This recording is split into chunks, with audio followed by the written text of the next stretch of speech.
আসসালামু আলাইকুম। প্রিয় শিক্ষার্থীবৃন্দ, আশা করি তোমরা সবাই ভালো আছো এবং সুস্থ আছো। দ্বাদশ শ্রেণীর অনলাইন ক্লাসে তোমাদের সবাইকে জানাই স্বাগতম। আমি নাসিমা খাতুন, অধ্যাপক, উদ্ভিদ বিজ্ঞান বিভাগ, রাজশাহী কলেজ। আজকে আমি 2021 সালের এইচএসসি পরীক্ষার পুনর্বিন্যাসকৃত সিলেবাসের জীববিজ্ঞান প্রথম পত্রের দ্বিতীয় অধ্যায় কোষ বিভাজনের ক্লাস নিব। আর এই কোষ বিভাজন থেকেই তোমাদের পরবর্তী ক্লাস টেস্টটা হবে। তাহলে আজকের ক্লাসের শিরোনাম হচ্ছে কোষ বিভাজন। আর এই কোষ বিভাজনের থেকে তোমরা আজকে যে বিষয়গুলো জানতে পারবে সেগুলো হচ্ছে অ্যামাইটোসিস কোষ বিভাজন, কোষচক্র, মাইটোসিস কোষ বিভাজনের বিভিন্ন ধাপ, মেয়োসিস কোষ বিভাজনের বিভিন্ন ধাপ, মাইটোসিসের গুরুত্ব, মেয়োসিসের গুরুত্ব। আর এগুলো থেকে তোমাদের ক্লাস টেস্ট হবে। শিক্ষার্থীবৃন্দ, আমরা তাহলে প্রথমেই কোষ বিভাজন কি এটা জেনে নিই। জীবের বৃদ্ধি এবং বিকাশ নির্ভর করে কোষ বিভাজনের উপর। প্রতিটি জীবের জীবন শুরু হয় একটি মাত্র কোষ দিয়ে, আর সেই কোষটির উৎপত্তিও হয় আবার আগের কোনো কোষ থেকে। বহুকোষী জীবের ক্ষেত্রে এককোষী জাইগোট দিয়ে জীবন শুরু হয়, তারপর সেখানে কোষ বিভাজন হয়, বিভিন্ন কলা বা টিস্যু তৈরি হয়ে একটা পূর্ণাঙ্গ জীবদেহ গঠন করে। পূর্ণাঙ্গ মানুষের দেহে কোষের সংখ্যা প্রায় 100 ট্রিলিয়ন। এই মানুষও প্রথমে একটি এককোষী জাইগোট থেকে শুরু হয়। ওয়াল্টার ফ্লেমিং 1882 সালে স্যালামান্ডার নামক একটা সামুদ্রিক প্রাণীতে প্রথম কোষ বিভাজন লক্ষ্য করেন। এর বৈজ্ঞানিক নাম হচ্ছে ট্রাইটুরাস ম্যাকুলোসা। তাহলে এই কোষ বিভাজন একটি মৌলিক এবং অত্যাবশ্যকীয় প্রক্রিয়া। জীবের দৈহিক বৃদ্ধি এবং বংশবৃদ্ধি ঘটে এর মাধ্যমে। আর যে প্রক্রিয়ায় জীবকোষ বিভক্তির মাধ্যমে একটি থেকে দুইটি বা চারটি কোষের সৃষ্টি হয় তাকেই কোষ বিভাজন বলা হয়। উদ্ভিদ ও প্রাণীদেহে 3 ধরনের কোষ বিভাজন দেখা যায়। সেগুলো হচ্ছে অ্যামাইটোসিস, মাইটোসিস এবং মেয়োসিস। অ্যামাইটোসিস হচ্ছে এটা একটা সরাসরি কোষ বিভাজন বা প্রত্যক্ষ কোষ বিভাজন।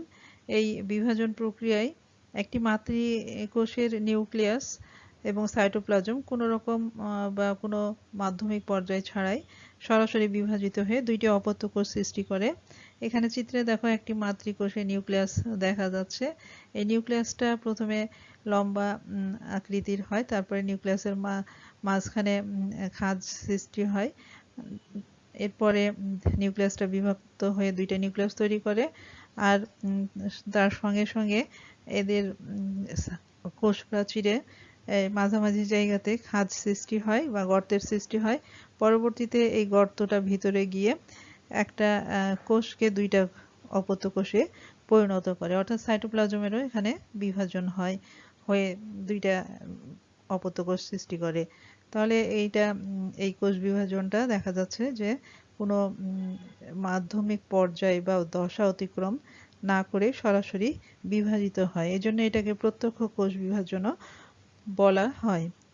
এখন এই বিভাজন অর্থাৎ এই অ্যামাইটোসিস কোনো রকম প্রস্তুতি ছাড়াই বিভাজিত হয়। নিউক্লিয়াসকে কোনো দশা অতিক্রম করতে হয় না। আর এখানে দেখো কোনো স্পিন্ডল তন্তু বা মাকুযন্ত্র তৈরি হয় না, বা কোনো ক্রোমোজোমও এখানে গঠন হয় না। যে কোষগুলোতে বা যে জীবদেহে এগুলো দেখা যায় সেগুলো হচ্ছে ইস্টে দেখা যায়, এটা একটা ছত্রাক। তারপরে নীলাভ সবুজ শৈবাল বা সায়ানোব্যাকটেরিয়াতে দেখা যায় নস্ট্রো ক্যানাবিনা এই ধরনের নীলাভ সবুজ শৈবাল। আর ব্যাকটেরিয়াতে দেখা যায় এবং অ্যামিওতে দেখা যায়, অর্থাৎ এককোষী জীব, বিশেষ করে আদিকোষী জীবে অ্যামাইটোসিস দেখা যায়। শিক্ষার্থীবৃন্দ, তোমাদের ক্লাস টেস্ট হবে বহুনির্বাচনী প্রশ্ন দিয়ে। এখানে দুইটা বহুনির্বাচনী প্রশ্ন দেওয়া হয়েছে অ্যামাইটোসিসের উপরে। প্রথমটা হচ্ছে নিচের কোনটি অ্যামাইটোসিসের বৈশিষ্ট্য নয়। এই বৈশিষ্ট্যগুলো দেখছো, এগুলো প্রত্যেকেই হচ্ছে অ্যামাইটোসিসের বৈশিষ্ট্য প্রত্যেকটাই। শুধু এটা বৈশিষ্ট্য না, কারণ আমরা জানি যে এটা প্রত্যক্ষ বিভাজন। তাহলে এখানে ঘ নাম্বারটা উত্তর। এরপরে অ্যামাইটোসিস কোষে কয়টি অপত্য কোষের সৃষ্টি হয়? এটা তোমরা জানো, দুইটা কোষের সৃষ্টি হয়। তাহলে গ নাম্বার এখানকার উত্তর। এখন এই অ্যামাইটোসিস প্রক্রিয়া, বিজ্ঞানী স্টার্স বার্জার বলেন যে অ্যামাইটোসিস প্রক্রিয়া থেকেই উন্নত এবং জটিল কোষ বিভাজন প্রক্রিয়াগুলো সৃষ্টি হয়েছে।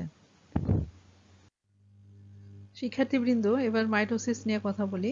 মাইটোসিস হচ্ছে জীবদেহ গঠনের কোষ বিভাজন।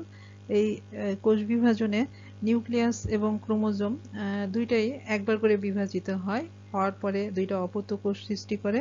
যে অপত্য কোষে ক্রোমোজোম সংখ্যা মাতৃকোষের ক্রোমোজোম সংখ্যার সমান থাকে এবং এদের গুণও একই থাকে, মাতৃকোষের ক্রোমোজোমের মতোই এদের গুণ থাকে। আর এই ধরনের কোষ বিভাজনকে ইকুয়েশনাল সেল ডিভিশনও বলা হয়, যেহেতু মাতৃকোষের সমান সংখ্যক এবং সমগুণ সম্পন্ন কোষ ক্রোমোজোম তৈরি হচ্ছে অপত্য কোষে, এই জন্য এটাকে ইকুয়েশনাল সেল ডিভিশনও বলা হচ্ছে। এখানে দেখো ক্রোমোজোম দুই ভাগে বিভক্ত হয়ে দুই মেরুতে গেল, তারপরে সেখানে নিউক্লিয়াস, প্রত্যেকটা মেরুতে একটা করে নিউক্লিয়াস সৃষ্টি হলো। এখন এই মাইটোসিস কোষ বিভাজন দুইটা ভাগে বিভক্ত, একটা হচ্ছে ক্যারিওকাইনেসিস আর একটা হলো সাইটোকাইনেসিস। ক্যারিওকাইনেসিস অর্থাৎ নিউক্লিয়াসের বিভাজন। এই নিউক্লিয়াসের বিভাজন সর্বপ্রথম লক্ষ্য করেন স্লাইখার 1879 সালে। নিউক্লিয়াসের বিভাজনকে তিনি ক্যারিওকাইনেসিস নাম দেন। আর এই কোষ বিভাজনের পূর্ণ কোষ বিভাজনের নামকরণ করেন অল্টার ফ্লেমিং 1882 সালে। মাইটোসিস পড়ার আগে তোমাদের কোষচক্রটা সম্পর্কে একটু ধারণা দিই। এটা কোষচক্র সম্পর্কে ধারণা তোমাদের যদিও আছে, তাও একটু বলি। মাইটোসিস কোষ বিভাজনের আগে কিছু প্রস্তুতির প্রয়োজন হয়। এই প্রস্তুতির অবস্থাকে বলা হয় ইন্টারফেজ, এখানে ইন্টারফেজ। আর মাইটোসিস যখন হয় সেটাকে হচ্ছে মাইটোটিক ফেজ। এই দুইটা মিলে অর্থাৎ ইন্টারফেজ এবং মাইটোটিক ফেজ মিলে তৈরি হয় কোষচক্র। একটা কোষের সৃষ্টি, কোষের বৃদ্ধি, কোষের বিভাজন, এই কাজগুলো চক্রাকারে চলতে থাকে। এই চক্রাকার আবর্তনকেই বলা হয় কোষচক্র। বিজ্ঞানী হাওয়ার্ড এবং পেল্ক সর্বপ্রথম এই কোষচক্রের প্রস্তাব করেন। এখন এই কোষচক্রকে কিছু পদার্থ আভ্যন্তরীণ উদ্দীপনা প্রদান করে, যেমন সাইক্লিন সিডিকে যৌগ। এটা সিডিকে অর্থাৎ সাইক্লিন ডিপেন্ডেন্ট কাইনেজ, এটা অভ্যন্তরীণ উদ্দীপনা প্রদান করে। আর বাহ্যিক উদ্দীপনা প্রদান করে কিছু হরমোন এবং গ্রোথ ফ্যাক্টর। যেমন আমাদের কোনো স্থান কেটে গেলে রক্ত অনুচক্রিকা কিছু গ্রোথ ফ্যাক্টর তৈরি করে, যার উদ্দীপনায় চারপাশে কোষ বিভাজিত হয়ে এই ক্ষতস্থানের জোড়া লাগিয়ে দেয়। আবার দেহের ইমিউন সিস্টেমের জন্য দরকারি কোষসমূহ বিভাজিত হওয়ার জন্য শ্বেত রক্তকণিকা একটি গ্রোথ ফ্যাক্টর তৈরি করে। আর বোন ম্যারোতে লোহিত রক্তকণিকা কোষের সংখ্যা বৃদ্ধির জন্য কিডনি ইরেথ্রোপোয়েটিন নামক ফ্যাক্টর তৈরি করে। এভাবে এরা কোষচক্রকে নিয়ন্ত্রণ করে। কোষচক্র আবার দুইটা ভাগে বিভক্ত, একটা হচ্ছে ইন্টারফেজ আর একটা হলো এম ফেজ। ইন্টারফেজ আবার তিনটা ভাগে বিভক্ত। প্রথমটা হচ্ছে জি1। জি1-এ 30 থেকে 40% সময় লাগে। এখানে সাইক্লিন প্রোটিন তৈরি হয়, যেটা কোষচক্রকে নিয়ন্ত্রণ করে। তারপরে এস ফেজে যে এই ডিএনএ রেপ্লিকেশন হয়, ডিএনএ রেপ্লিকেশনের জন্য যে উপাদান বা এনজাইম দরকার হয় সেটা এখানে তৈরি হয়। কিছু প্রোটিন, আরএনএ এগুলোও তৈরি হয়। এস ফেজ এখানে 30 থেকে 50% সময় লাগে, এখানে ডিএনএ রেপ্লিকেশন হয়। এটাই হচ্ছে মেন ইন্টারফেজের মেন কাজ। তারপরে জি2 ফেজ, এখানে 10 থেকে 20% সময় লাগে, এখানে এটিপি তৈরি হয়। তারপরে মাইক্রোটিউবিউল গঠনকারী পদার্থের সংশ্লেষ হয়, যেটা উদ্ভিদ কোষের মাকু যন্ত্র বা স্পিন্ডেল যন্ত্র তৈরি করে। এরপরে নিউক্লিয়াসের আয়তন এখানে বড় হয়। তারপর জি2 থেকে যখন এম ফেজে প্রবেশ করে তখন একটা ফ্যাক্টর বা একটা প্রোটিনের দরকার হয়, যেটাকে বলা হচ্ছে ম্যাচুরেশন প্রমোটিং ফ্যাক্টর বা এমপিএফ, এটা দরকার হয়। মাইটোটিক ফেজ আবার দুইটা ভাগে বিভক্ত, একটা হচ্ছে ক্যারিওকাইনেসিস আর একটা হলো সাইটোকাইনেসিস। ক্যারিওকাইনেসিস এই 5টা ভাগে বিভক্ত: prophase, prometaphase, metaphase, anaphase, telophase. এইভাবে কোষ চক্র যেখানে আমরা দেখলাম ইন্টারফেজ এবং মাইটোটিক ফেজ মিলে হচ্ছে কোষ চক্র। এবার মাইটোটিক ফেজ নিয়ে আলোচনা করি। মাইটোটিক ফেজ বা মাইটোসিস কোষ বিভাজন, আমরা আগে বলেছি মাইটোসিস কোষ বিভাজনকে দুইটা ভাগে ভাগ করা হয়, একটা ক্যারিওকাইনেসিস আর একটা হচ্ছে সাইটোকাইনেসিস। ক্যারিওকাইনেসিস হচ্ছে নিউক্লিয়াসের বিভাজন। তাহলে নিউক্লিয়াস প্রথমে বিভাজিত হয়। এই ক্যারিওকাইনেসিসকে 5টি পর্যায়ে ভাগ করা হয়: prophase, prometaphase, metaphase, anaphase, telophase, যেগুলো তোমরা জানো। এখন এই প্রোফেজে কি হয়, প্রথমে নিউক্লিয়াসের আকার বড় থাকে, এর মধ্যে পানির বিয়োজন শুরু হয়, নিউক্লিয়াস থেকে পানির বিয়োজন শুরু হয়, এর ফলে ক্রোমোজোমগুলো কুণ্ডলিত হয়ে ক্রমশ মোটা এবং খাটো হতে থাকে। আর এই সময় যে সেন্ট্রোমিয়ার অঞ্চল ছাড়া এই ক্রোমোজোমগুলো সেন্ট্রোমিয়ার অঞ্চল ছাড়া অনুদৈর্ঘ্যভাবে দুইটা সূত্রে বিভক্ত হয়। এই এক একটা সূত্রকে বলা হয় ক্রোমাটিড। তারপরে ধীরে ধীরে নিউক্লিওলাস এবং নিউক্লিয়ার মেমব্রেন বিলুপ্ত হতে থাকে। এর পরের যেটা পর্যায় সেটা হচ্ছে প্রোমেটাফেজ। এটা একটা স্বল্প স্থায়ী পর্যায়। প্রোফেজ ছিল দীর্ঘস্থায়ী পর্যায়, আর প্রোমেটাফেজ হচ্ছে স্বল্পস্থায়ী পর্যায়।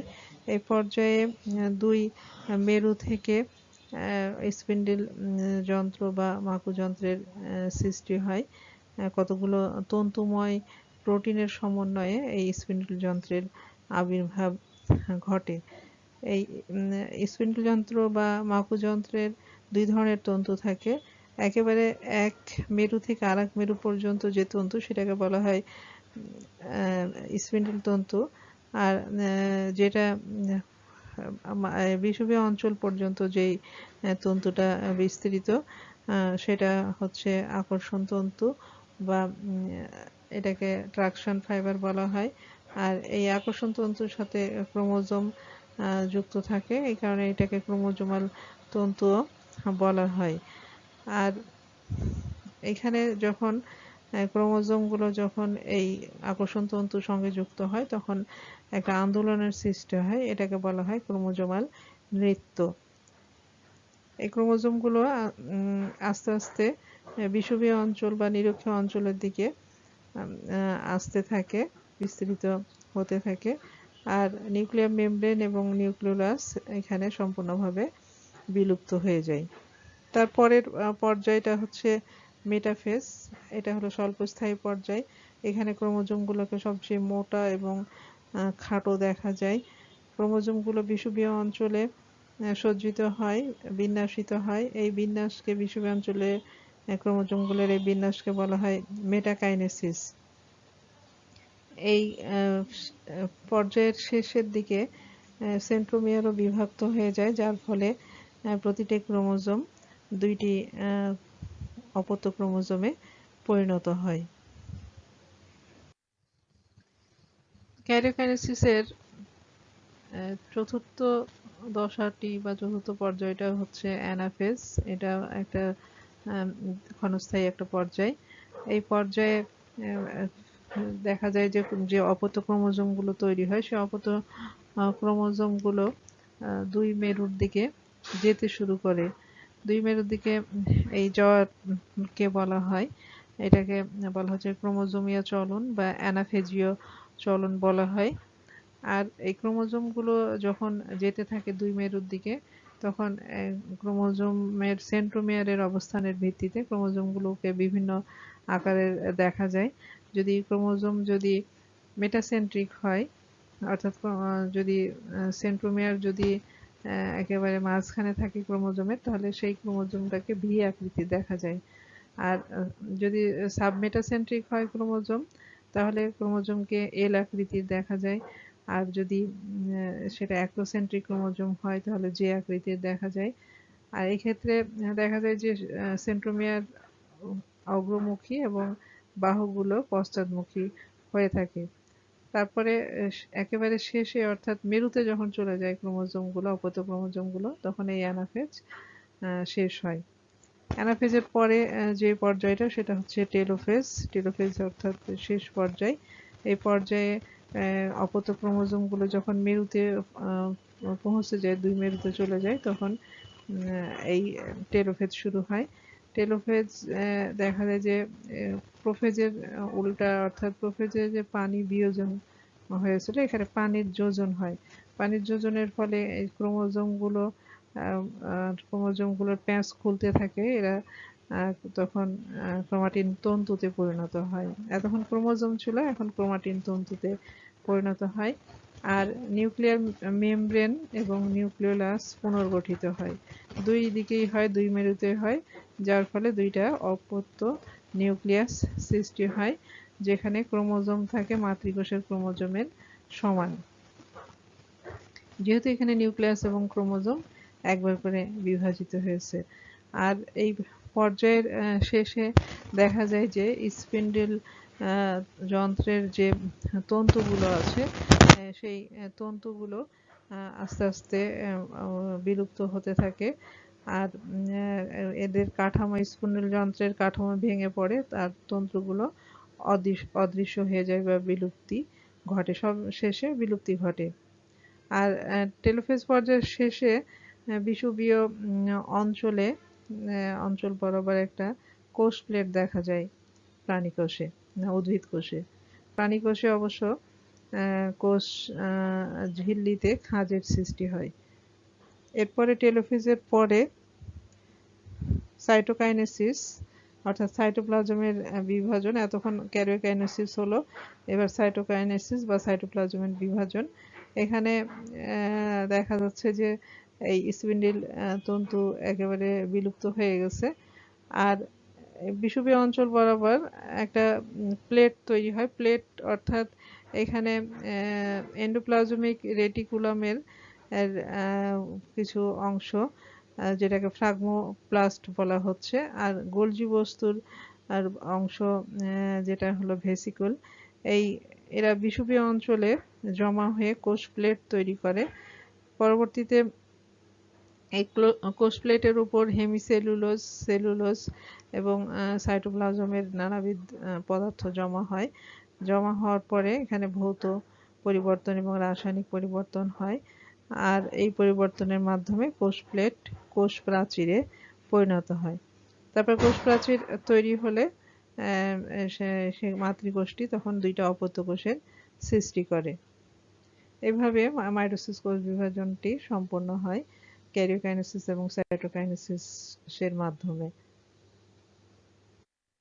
প্রিয় শিক্ষার্থীবৃন্দ, তোমরা এখানে চিত্রে দেখো, এই একটা কোষে একটা নিউক্লিয়াস দেখা যাচ্ছে। নিউক্লিয়াসটা বিভাজিত হয়ে দুইটা নিউক্লিয়াস হয়েছে।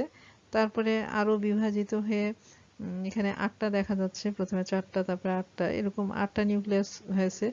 এরপর অসংখ্য নিউক্লিয়াস তৈরি হয়েছে। একটা কোষের মধ্যে এতগুলো নিউক্লিয়াস হয়েছে, অর্থাৎ এখানে শুধু ক্যারিওকাইনেসিস অর্থাৎ নিউক্লিয়াসের বিভাজনই শুধু হচ্ছে, কিন্তু সাইটোকাইনেসিস হয়ে যে কোষ প্রাচীর তৈরি হয়, সাইটোপ্লাজমের বিভাজন হয়, এই জিনিসগুলো এখানে হচ্ছে না। এই ধরনের নিউক্লিয়ার বিভাজনকে বলা হয় মুক্ত নিউক্লিয়ার বিভাজন। আর আমরা যে ডাবের পানি খাই, সেই ডাবের পানি হচ্ছে এই মুক্ত নিউক্লিয়ার বিভাজনেরই ফল। মাইটোসিসের গুরুত্ব এটাও তোমাদের দেখে রাখতে হবে, কারণ পরীক্ষাতে প্রায় এই গুরুত্বগুলো আসে। মাইটোসিসের গুরুত্ব এখানে প্রকৃতকোষী যে জীব আছে, অর্থাৎ ইউক্যারিওটিক জীব, সেখানে সেটা যদি এককোষী হয় তাহলে বংশবৃদ্ধি করে এই মাইটোসিসের মাধ্যমে। তারপরে বহুকোষী জীবের দেহ গঠন এবং ক্ষয় পূরণে এই মাইটোসিস কাজ করে। আর দেহে যতগুলো কোষ তৈরি হয়, সব কোষগুলোতে সমান সংখ্যক এবং সমগুণ সম্পন্ন ক্রোমোজোম তৈরি হয় এই মাইটোসিসের মাধ্যমে। তারপর জনন মাতৃকোষে আমরা জানি মেয়োসিস হয়। এই জনন অঙ্গ সৃষ্টি হয় মাইটোসিসের মাধ্যমে। আবার মেয়োসিসের মাধ্যমে যে জনন কোষ তৈরি হয়, সেই জনন কোষের সংখ্যাও বৃদ্ধি পায় এই মাইটোসিসের মাধ্যমে। আর যদি মাইটোসিস যদি নিয়ন্ত্রণ যদি না থাকে মাইটোসিস কোষ বিভাজনে, তাহলে সেটা টিউমার বা ক্যান্সার ইত্যাদি রোগ সৃষ্টি হতে পারে। এখানে দেখো তোমরা এই চিত্রে দেখা যাচ্ছে যে একটা কোষ প্রথমে দুইটা, তারপরে এই কোষগুলোর বারবার বিভাজন হচ্ছে। অর্থাৎ বিভাজনটা নিয়ন্ত্রিত না, বারবার বিভাজিত হয়ে অসংখ্য কোষের সৃষ্টি করেছে। এই ধরনের অনিয়ন্ত্রিত যে বিভাজন মাইটোসিস, এটা কেন হয়? এটা আমরা আগে আলোচনা করেছি যে সাইক্লিন সিডিকে যৌগ, যেটা কোষচক্রকে নিয়ন্ত্রণ করে। আর P53 এটা একটা প্রোটিন, এটাও কোষচক্রকে নিয়ন্ত্রণ করে, বা এটা কোষকে বিভাজন থেকে বিরত রাখে। এখন এদের যদি নিয়ন্ত্রণ যদি না থাকে, এগুলো যদি বিনষ্ট হয়ে যায়, তাহলে এই ধরনের অনিয়ন্ত্রিত মাইটোসিস হয়ে থাকে। আর প্যাপিলোমা ভাইরাস, ভাইরাসটা ক্যান্সার কোষ সৃষ্টিতে সহায়তা করে, কারণ এই ভাইরাসের B6 এবং B7 জিন এই সাইক্লিন সিডিকে বা P53 কে স্থানচ্যুত করে। শিক্ষার্থীবৃন্দ, এতক্ষণ কোষ বিভাজন আমরা দেখলাম। এখন কোষের আবার মৃত্যুও হতে পারে। কোনো একটা বহুকোষী জীবে প্রতিনিয়ত অসংখ্য কোষের মৃত্যু ঘটে, আর কোষ বিভাজনের মাধ্যমে সেই অভাবটা আবার পূরণ হয়। এখন কোষের মৃত্যু দুই রকম হয়ে থাকে, একটা হচ্ছে নেক্রোসিস, আর আরেকটা হচ্ছে অ্যাপোপ্টোসিস। নেক্রোসিস হচ্ছে যদি পুষ্টির অভাব হয় বা কোনো বিষাক্ত দ্রব্যের কারণ ঘটে, তাহলে কোষের মৃত্যু ঘটে, যেমন পাতার এখানে কোষ দেখা যাচ্ছে, এই ধরনের ঘটনা হয়েছে। আর অ্যাপোপ্টোসিস হচ্ছে কোষের জেনেটিক্যালি নিয়ন্ত্রিত মৃত্যু। এখন যদি দরকার না থাকে কোনো একটা কোষের, তাহলে সেটা ধ্বংস হতে পারে বা মৃত্যু হতে পারে। যেমন ব্যাঙাচির লেজ থাকে, এটা তখন তাদের প্রয়োজন হয়, পরবর্তীতে যখন প্রয়োজন থাকে না, তখন লেজের কোষগুলোর মৃত্যু ঘটে। আবার মানুষের ভ্রূণাবস্থায় আঙ্গুলের মাঝে এদের পাতলা টিস্যু দিয়ে যুক্ত থাকে আঙ্গুলগুলো, পরবর্তীতে পাতলা টিস্যুগুলো নষ্ট হয়ে গিয়ে বা মরে গিয়ে এই আঙ্গুলগুলো পৃথক হয়ে যায়। এইভাবে আমরা দেখলাম যে দুইভাবে কোষের মৃত্যু হয়ে থাকে। এবার মাইটোটিক ইনডেক্স, যেটা এখনকার বইগুলোতে থাকছে, এটা সম্পর্কে তোমাদের একটা ধারণা দিব। তোমাদের এটা জানা উচিত, এমনও হতে পারে এই পরীক্ষায় না আসলেও ভর্তি পরীক্ষায় আসতে পারে।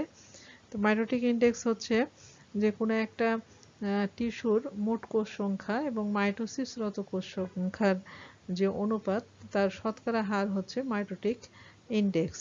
অর্থাৎ সূত্রের সাহায্যে যদি এটাকে লেখা যায়, সেটা হচ্ছে মাইটোসিসরত কোষ সংখ্যা ডিভাইডেড বাই মোট কোষ সংখ্যা গুণ 100।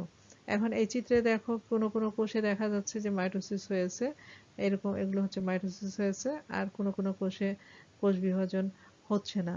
এখন মাইটোসিসরত কোষ সংখ্যা এখানে 20টা আছে, এরকম গুণলে 20টা হয়।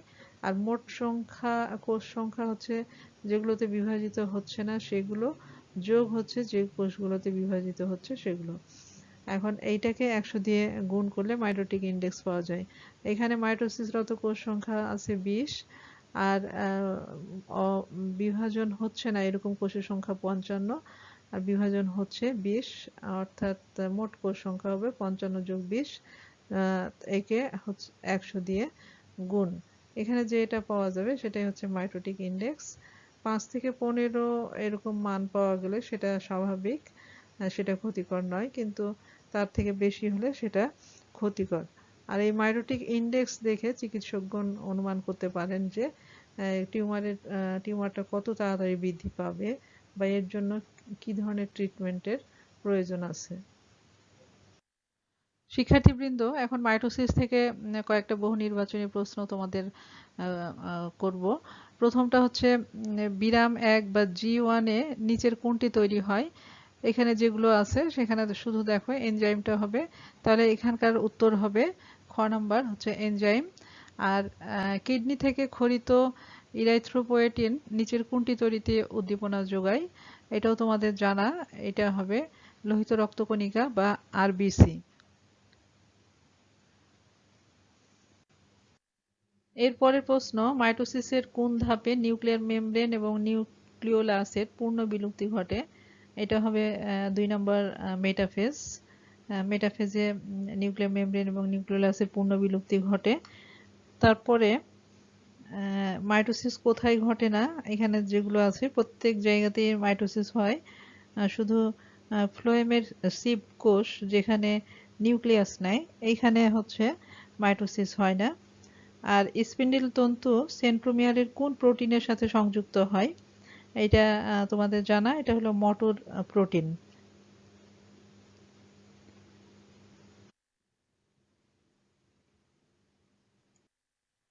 শিক্ষার্থীবৃন্দ, এতক্ষণ মাইটোসিস নিয়ে আলোচনা হলো, আশা করি তোমরা বুঝতে পেরেছো। এবার মেয়োসিস কোষ বিভাজনটা নিয়ে আলোচনা করব। তোমরা চিত্রে দেখো, এখানে একটা কোষে দুইটা ক্রোমোজোম দেখা যাচ্ছে। সেই ক্রোমোজোম, এখানে দুইটা ক্রোমোজোম, এখানে এই ক্রোমোজোম গুলো ক্রোমাটিডে বিভক্ত হয়েছে, এটা দেখানো হয়েছে।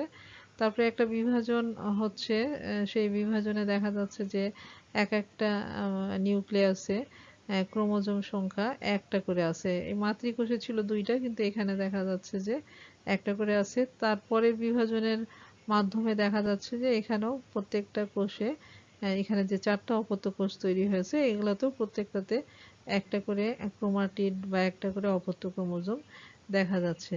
তাহলে মাতৃকোষে ছিল দুইটা, আর অপত্য কোষগুলোতে ক্রোমোজোম সংখ্যা একটা হয়েছে, অর্থাৎ ক্রোমোজোম সংখ্যা অর্ধেক হয়ে গেছে। এখানে দেখো নিউক্লিয়াসের বিভাজন হয়েছে দুইবার, এখানে একটা বিভাজন, এইখানে আর একটা বিভাজন, কিন্তু ক্রোমোজোমের বিভাজন শুধু এই জায়গায় হয়েছে। একটা ক্রোমোজোম ছিল এক একটা কোষে, দুইটা হয়েছে, দুইটার মধ্যে একটা এই কোষে গেছে, একটা এই কোষে। তাহলে ক্রোমোজোম বিভাজন শুধু এখানে হয়েছে। তাহলে আমরা বলতে পারি যে এই বিভাজনে আমরা দেখতে পাচ্ছি যে নিউক্লিয়াস দুইবার বিভাজিত হয়েছে, আর ক্রোমোজোম একবার বিভাজিত হয়ে মাতৃকোষের অর্ধেক সংখ্যক সংখ্যক ক্রোমোজোম বিশিষ্ট অপত্য কোষ, চারটা অপত্য কোষ সৃষ্টি হয়েছে। আর এই বিভাজনটাই হচ্ছে মেয়োসিস কোষ বিভাজন। আর যেহেতু ক্রোমোজোম অর্ধেক হয়ে যাচ্ছে, এই জন্য এটাকে রিডাকশনাল ডিভিশন বা হ্রাসমূলক বিভাজনও বলা হয়। মেয়োসিস কে আবিষ্কার করেছে এটাও তোমাদের জানা। এই থিওডর বোভারি, উনি 1887 সালে সর্বপ্রথম গোল কৃমিতে মেয়োসিস লক্ষ্য করেন বা প্রত্যক্ষ করেন। আর স্টার্সবার্গার 1888 সালে উনি সপুষ্পক উদ্ভিদে এই মেয়োসিস কোষ বিভাজন লক্ষ্য করেন। আর নামকরণ করেন ফার্মার এবং মোর 1905 সালে। এনারা এই কোষ বিভাজনের নামকরণ করেন মিওসিস। মিওসিসের যে মিয়াস কথাটা, গ্রিক শব্দ মিয়াস, এই মিয়াস থেকে মিওসিস কথাটা আসছে। মিয়াস মানে হচ্ছে হ্রাস করা। আমরা তিন ধরনের মিওসিস দেখতে পাই। যখন ডিপ্লয়েড জীবদেহে দেখা যায় যে জীবদেহের জননাঙ্গের যে জনন মাতৃকোষ, সেখানে যে মেয়োসিসটা হয় হয়ে হ্যাপ্লয়েড জননকোষ তৈরি করে বা গ্যামেট তৈরি করে, সেটাকে বলা হচ্ছে গ্যামেটোজেনিক মেয়োসিস। আর উদ্ভিদে স্পোরোফাইটিক যে উদ্ভিদ, সেই উদ্ভিদের রেণুস্থলী বা স্পোরঞ্জিয়ামে যে স্পোর মাতৃকোষ থাকে, ডিপ্লয়েড স্পোর মাতৃকোষ, সেই স্পোর মাতৃকোষে মেয়োসিস বিভাজন হয়ে যে হ্যাপ্লয়েড স্পোর তৈরি করে, সেই বিভাজনটা হচ্ছে স্পোরোজেনেটিক মেয়োসিস। আর নিম্ন শ্রেণীর যে হ্যাপ্লয়েড উদ্ভিদ বা প্রাণী আছে, যেমন শৈবাল, ছত্রাক, এরা যারা হ্যাপ্লয়েড, এখানে যে এদের জাইগোটে যে মেয়োসিসটা হয়ে হ্যাপ্লয়েড স্পোর তৈরি হয়, সেটা হচ্ছে জাইগোজেনিক মেয়োসিস। এখানে মেয়োসিসের ধাপগুলো দেখানো হয়েছে, এগুলো তোমাদের জানা। এই ধাপগুলো একটু একবার দেখে নাও, তাহলেই হবে। মেয়োসিস এক, এই পর্বে একটি মাতৃকোষ থেকে দুইটি অপত্যকোষ বা দুইটা ডটার সেল তৈরি হয়। আর এই ডটার সেলগুলোতে প্রত্যেকটাতে ক্রোমোজোম সংখ্যা মাতৃকোষের ক্রোমোজোম সংখ্যার অর্ধেক হয়ে যায়। এই জন্যই মেয়োসিস এককে হ্রাসমূলক পর্যায় বা রিডাকশনাল ফেজ বলা হয়। মেয়োসিস এককে চারটা ভাগে ভাগ করা হয়, এটা আগে দেখলে তোমরা। প্রোফেজ এক, মেটাফেজ এক, তারপরে অ্যানাফেজ এক, টেলোফেজ এক। তাহলে প্রোফেজ এক, যেটা সব প্রথম যে ধাপ, সেই ধাপটা আবার দীর্ঘস্থায়ী জটিল একটা ধাপ। এই ধাপের পূর্বেই ডিএনএর রেপ্লিকেশন হয়। আমরা যেমন মাইটোসিসে দেখেছিলাম ইন্টারফেজে ডিএনএ রেপ্লিকেশন হয়, এখানেও কিন্তু প্রোফেজ 1 এর পূর্বে ডিএনএর রেপ্লিকেশন হয়ে থাকে। আর এই যেহেতু এটা প্রোফেজ 1 একটা দীর্ঘস্থায়ী 10 পর্যায়, এই জন্য এটাকে আবার 5টা ভাগে ভাগ করা হয়েছে। 5টা ভাগের মধ্যে প্রথম ভাগটা হচ্ছে লেপ্টোটিন। লেপ্টোটিন অর্থাৎ লেপ্টোস মানে চিকন। এখানে চিকন সুতার মতো ক্রোমোজোমগুলো অকুণ্ডলিত অবস্থায়, কুণ্ডলিত কিন্তু এখানে হয় না, অকুণ্ডলিত অবস্থায় থাকে। আর একটাই ক্রোমাটিড থাকে। এখানে ক্রোমোজোমে প্রতির দানার মতো গঠন দেখা যায়, যেটাকে বলা হচ্ছে ক্রোমোমিয়ার। ক্রোমোমিয়ার হচ্ছে ডিএনএর কুণ্ডলিত অবস্থা। এখানে পানির বিয়োজন শুরু হয়। প্রোফেজ মানেই হচ্ছে পানির বিয়োজন। যতগুলো এখানে উপপর্যায় আছে প্রোফেজের 1 এর, অর্থাৎ 5টা উপপর্যায়, প্রত্যেকটাতেই কিন্তু পানির বিয়োজন হতে থাকবে। আর ক্রোমোজোমগুলো আস্তে আস্তে খাটো এবং মোটা হতে থাকবে, কুণ্ডলিত হতে থাকবে, যার কারণে দৃষ্টিগোচর হবে। তাহলে লেপ্টোটিন হলো। এরপরে লেপ্টোটিনের পরে জাইগোটিন। জাইগোস মানে জোড়া। এখানে যে হোমোলোগাস ক্রোমোজোমগুলো থাকে, মেয়োসিস কিন্তু সবসময় ডিপ্লয়েড কোষে হয়ে থাকে, অর্থাৎ হোমোলোগাস ক্রোমোজোম বা জোড়া ক্রোমোজোম যেখানে থাকবে সেখানে মেয়োসিস হয়ে থাকে। তাহলে এই জোড়া ক্রোমোজোমগুলো বা হোমোলোগাস ক্রোমোজোমগুলো জাইগোটিন উপপর্যায়ে পারস্পরিক আকর্ষণের কারণে এরা একসঙ্গে বা কাছাকাছি আসে। এই জোড়াবদ্ধ এই ক্রোমোজোম দুইটাকে বলা হচ্ছে বাইভ্যালেন্ট। আর এখানেও একটা ক্রোমাটিড, এখানেও ক্রোমোমিয়ার দেখা যায়। নিউক্লিওলাসটা ওখানে ঠিক থাকে, নিউক্লিয়ার মেমব্রেনও ঠিক থাকে। আর এই যে এখানে বললাম যে জোড়া বাঁধছে হোমোলোগাস ক্রোমোজোমগুলো, এই জোড়া বাঁধার প্রক্রিয়াকে বলা হয় সিন্যাপসিস। আর যে প্রোটিনের মাধ্যমে এরা জোড়াবদ্ধ অবস্থায় থাকে বায়োভ্যালেন্ট গুলো, সেই প্রোটিনটাকে বলা হচ্ছে সিনাপ্টোনেমাল কমপ্লেক্স। এর জাইগোটিনের পরে এবার হচ্ছে প্যাকাইটিন। প্যাকাইস মানে পুরু। এখন এখানে ক্রোমোজোমগুলোকে আরো মোটা খাটো দেখা যাবে, যেহেতু পানির বিয়োজন হতেই থাকছে। এখানে ক্রোমোজোম গুলো সেন্ট্রোমিয়ার ছাড়া বাকি অংশ এরা দুইটা ভাগে বিভক্ত হয়। এই ক্রোমোজোমের এক একটা ভাগকে বলা হয় ক্রোমাটিড। একই ক্রোমোজোমের দুইটা ক্রোমাটিডকে বলা হয় সিস্টার ক্রোমাটিড। আর একটা বাইভ্যালেন্টের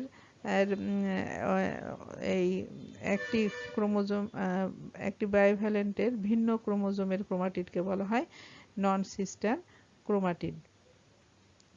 এখানে একটা বাইভ্যালেন্টে যেহেতু 4টা ক্রোমাটিড দেখা যাচ্ছে, 4টা ক্রোমাটিড দেখা যাচ্ছে, এই জন্য এই অবস্থাটাকে টেট্রাড বলা হচ্ছে। আর এই পর্যায়ের উপপর্যায়ের শেষে এখানে সম্ভবত একই স্থানে এই যে নন সিস্টার ক্রোমাটিড গুলো একই স্থানে ভেঙে যায়। ভেঙে যাওয়ার পরপরই এরা আবার জোড়া লাগে, কিন্তু একটার সাথে অন্যটা জোড়া লাগে। অর্থাৎ এখানে যে আমরা দেখলাম যে এই নীল ক্রোমোজোমটা এই লালটার সঙ্গে জোড়া লাগে, আর লাল ক্রোমোজোম এই নীল ক্রোমোজোমের সাথে জোড়া লাগে। এখানে একটা ক্রস চিহ্নের মতো গঠন তৈরি হয়, এটাকে বলা হচ্ছে কায়েজমা। আর এই অংশ বিনিময় যে হচ্ছে এক ক্রোমাটিড আর এক ক্রোমাটিডের সঙ্গে জোড়া লাগছে, এই অংশ বিনিময়টাকে বলা হচ্ছে ক্রসিং ওভার। তাহলে প্যাকাইটিনে গুরুত্বপূর্ণ যেগুলো ঘটনা, সেটা হচ্ছে একটা হচ্ছে ক্রসিং ওভার এখানে হয়, আর ক্রোমোজোমগুলো এই ক্রোমাটিডে বিভক্ত হয়, হয়ে টেট্রাড অবস্থা তৈরি করে। শিক্ষার্থীবৃন্দ, এগুলো সবই তোমাদের জানা, তাও যেহেতু পড়াতে শুরু করেছি এই জন্য একটু করে দেখিয়ে দিই। এর পরের যে দশাটা সেটা হচ্ছে ডিপ্লোটিন। ডিপ্লোটিনে ডিপ্লোস মানে হচ্ছে দ্বিগুণ। এখানে যে বাইভ্যালেন্ট ক্রোমোজোম গুলো থাকে, ক্রোমোজোম গুলোতে বিকর্ষণ শুরু হয়, সিনাপ্টোনেমাল কমপ্লেক্স এখানে দ্রবীভূত হয়, এই কারণে এরা আলাদা হতে থাকে। আর এই যখন এরা বিকশিত হয়ে দূরে সরতে থাকে, তখন কায়াজমা গুলো প্রান্তের দিকে সরতে থাকে। এই ঘটনাটাকে বলা হয় প্রান্তীয়করণ, টার্মিনালাইজেশন ইংরেজিতে বলা হচ্ছে। আর এখানে এই নিউক্লিওলাস অস্পষ্ট হয়, নিউক্লিয়ার মেমব্রেনটা ঠিক থাকে। ডিপ্লোটিনের পরে হচ্ছে ডায়াকাইনেসিস। ডায়া মানে অপর পাশে, এখানে দেখো বায়োভ্যালেন্ট গুলোর মধ্যে বিকর্ষণ অনেক হয়েছে, ফাঁক দেখা যাচ্ছে, লুপ দেখা যাচ্ছে। লুপ এখানেও ছিল, ছোট লুপ, আর এই লুপটা হচ্ছে বড়। আর প্রান্তীয়করণের মাধ্যমে কাইজমা গুলো একেবারে প্রান্তে চলে গেছে, বায়োভ্যালেন্ট গুলো নিউক্লিয়ার মেমব্রেনের দিকে সরে আসে। আর এখানে কিছু ম্যাট্রিক্স জমা হয়ে এগুলোকে আরো মোটা দেখা যায়, ক্রোমোজোম গুলোকে। এখানে নিউক্লিয়ার মেমব্রেন বিলুপ্তির পথে, আর নিউক্লিওলাসটা একেবারেই দেখা যায় না। মিওসিস একের মেটাফেজ একটা তোমাদের এবার বলি। এখানে বাইভ্যালেন্ট ক্রোমোজোম গুলো বিষুবীয় অঞ্চলে অবস্থান করে, কিন্তু এখানকার দেখো যে এদের সেন্ট্রোমিয়ার ক্রোমোজোম গুলোর, বাইভ্যালেন্টের যে হোমোলোগাস ক্রোমোজোম দুইটা আছে, এদের সেন্ট্রোমিয়ার গুলো দুই মেরুর দিকে থাকে, আর আকর্ষণ তন্তুর সাথে সেন্ট্রোমিয়ার যুক্ত থাকে। এখানে দেখা যায় যে আকর্ষণ তন্তুর টানে এই ক্রোমোজোম গুলো, বাইভ্যালেন্টের যে হোমোলোগাস ক্রোমোজোম গুলো পৃথক হতে শুরু করে। মেটাফেজ একের পরে হচ্ছে অ্যানাফেজ এক। এখানে একেবারে পৃথক হয়ে যায় বাইভ্যালেন্টের হোমোলোগাস ক্রোমোজোম গুলো। আর প্রত্যেকটা ক্রোমোজোম, বাইভ্যালেন্টের ক্রোমোজোম গুলো দুই ক্রোমোজোম দুই মেরুর দিকে যেতে থাকে। এখানে একটা জিনিস খেয়াল করো, এখানে কিন্তু সেন্ট্রোমিয়ারের বিভাজন হয়নি, যার মাধ্যমে দুইটা যে ক্রোমোজোম তৈরি হয়েছে তা না। যা প্রথমে যে ক্রোমোজোম ছিল সেই ক্রোমোজোমেরই দেখা যাচ্ছে যে একটা ক্রোমোজোম এক মেরুর দিকে যাচ্ছে, আর একটা ক্রোমোজোম আর এক মেরুর দিকে যাচ্ছে। এখানে অংশ বিনিময়গুলো দেখা যাচ্ছে, এইটাকে মেরুমুখী চলন বলা হয়। এরপরে অ্যানাফেজ যখন মেরুতে চলে যায় তখন অ্যানাফেজ এক শেষ হয়।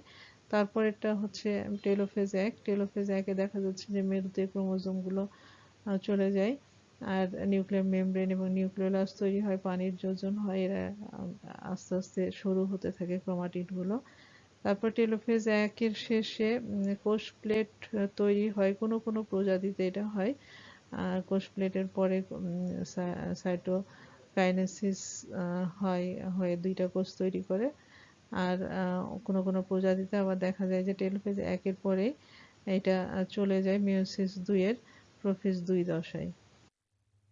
মেয়োসিস বিভাজনের সময় নিউক্লিয়াসের যে প্রথম এবং দ্বিতীয় বিভাজন হয় তার মধ্যবর্তী সময়টাকে বলা হচ্ছে ইন্টারকাইনেসিস।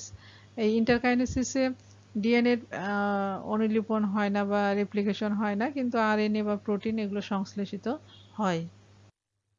এইবার আসি মেয়োসিস দুইয়ে। মেয়োসিস দুইয়ের তাৎপর্য হচ্ছে মেয়োসিস একে যে দুইটি অপত্য কোষ তৈরি হয়, সে দুইটা অপত্য কোষ এখানে চারটা অপত্য কোষে পরিণত হয়। তার প্রথমে হচ্ছে প্রোফেজ দুই। প্রোফেজ দুইয়ে ক্রোমোজোম গুলো ক্রোমাটিডে বিভক্ত, এটা আগে থেকেই থাকে। নিউক্লিয়াস থেকে পানির বিয়োজন শুরু হয়, ক্রোমোজোম খাটো এবং মোটা হতে থাকে। পরেরটা হচ্ছে মেটাফেজ দুই। মেটাফেজ দুইয়ে মাকুযন্ত্র তৈরি হয়, মাকুযন্ত্র অনুপ্রস্থভাবে তৈরি হয়, এভাবে অনুপ্রস্থভাবে তৈরি হয়, যেটা আমরা দেখেছি অন্যান্য মেটাফেজ যে মাকুযন্ত্রগুলো অনুদৈর্ঘ্যভাবে অর্থাৎ লম্বালম্বিভাবে তৈরি হয়, যেটা মাইটোসিস বা মিওসিস একের মেটাফেজে দেখেছি।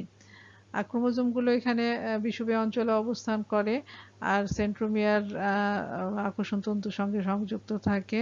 এই পর্যায়ের শেষে সেন্ট্রোমিয়ারের পূর্ণ বিভক্তি ঘটে। তারপরটা হচ্ছে অ্যানাফেজ দুই। অ্যানাফেজ দুইয়ের সেন্ট্রোমিয়ারের পূর্ণ বিভক্তির মাধ্যমে প্রতিটি ক্রোমোজোম দুইটা অপত্য অপত্য ক্রোমোজোমে বা ক্রোমাটিডে বিভক্ত হয়। এই ক্রোমাটিড গুলো নিজ নিজ মেরুর দিকে যেতে থাকে। তারপরে মেরুতে পৌঁছে গেলে অ্যানাফেজ দুই শেষ হয়, তারপরে শুরু হয় টেলোফেজ দুই।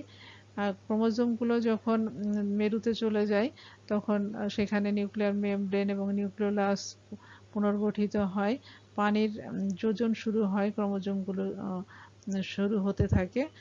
তারপরে শুরু হয় সাইটোকাইনেসিস।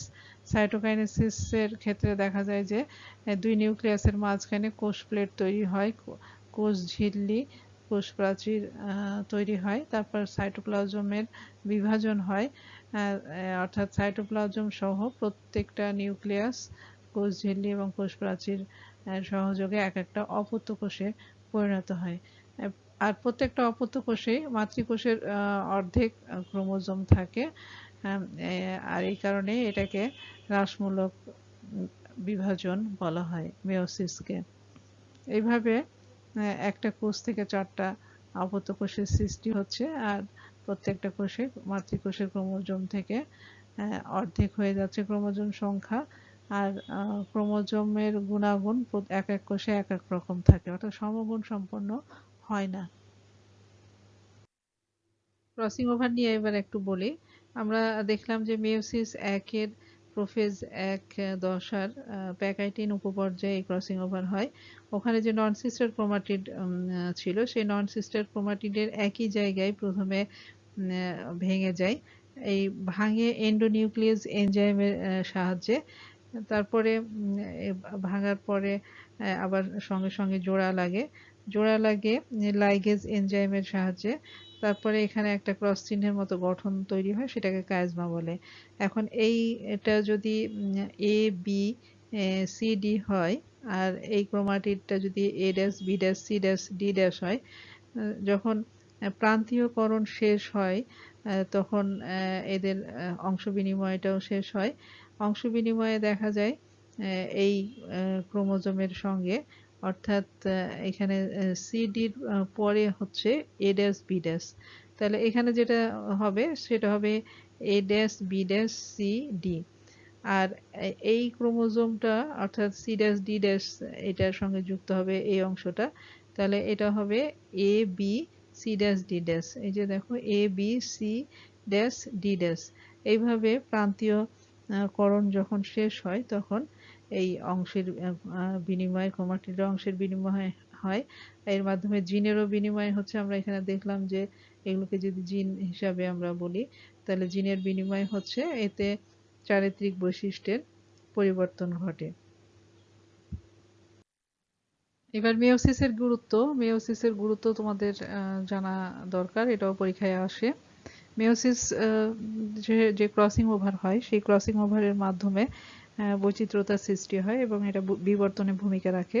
তারপর জনন কোষে ক্রোমোজোমের সংখ্যা অর্ধেক হয়ে যায় মেয়োসিসের মাধ্যমে।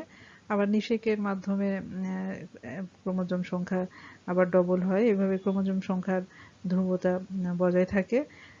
আর মেয়োসিসের মাধ্যমে পুংগ্যামেটের সংখ্যা অধিক হয়, পুংগ্যামেট বেশি তৈরি হয়, যার কারণে নিষিক্তকরণটা নিশ্চয়তা প্রদান করে বা নিষিক্তকরণে নিশ্চয়তা প্রদান হয়।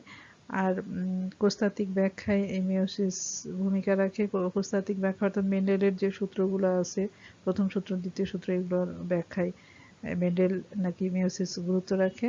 আর যৌনক্রম অর্থাৎ স্পোরোফাইটিক এবং গ্যামেটোফাইটিক পর্যায়ের যে পর্যায়ক্রমিক আবর্তন, সেটাকে যৌনক্রম বলে। এই যৌনক্রমে প্রত্যক্ষ ভূমিকা রাখে এই মেয়োসিস। এখানে মেয়োসিসের 2টি প্রশ্ন তোমাদের দেওয়া আছে, বহু নির্বাচনী প্রশ্ন। উদ্দীপকের চিত্রটি লক্ষ্য করো এবং 1 ও 2 নং প্রশ্নের উত্তর দাও। এই চিত্রটা যদি তোমরা লক্ষ্য করো, নিশ্চয়ই বুঝতে পারছো এটা কিসের চিত্র।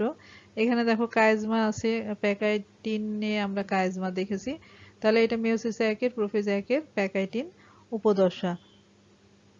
তারপর প্রশ্নটা, মেয়োসিস কোষ বিভাজনে ডিএনএ রেপ্লিকেশন কতবার ঘটে?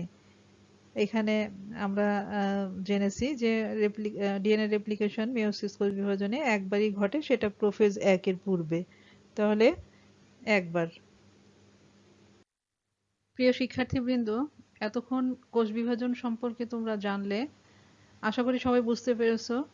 যদি কোনো অসুবিধা থাকে তাহলে তোমরা কমেন্টে জানাতে পারো। আর কোষ বিভাজন অধ্যায়টা তোমরা বারবার রিডিং পড়বে, তাহলে সব প্রশ্নের উত্তর দিতে পারবে। আর সবাই তোমরা সবগুলো প্রশ্নের উত্তর দিতে পারবে, এটা আমি আশা করি এবং এটা কামনাও করি। তোমরা সবাই ভালো থাকো, সুস্থ থাকো, স্বাস্থ্যবিধি মেনে চলবে। আজকে এই পর্যন্তই। সবাইকে ধন্যবাদ। আল্লাহ হাফেজ।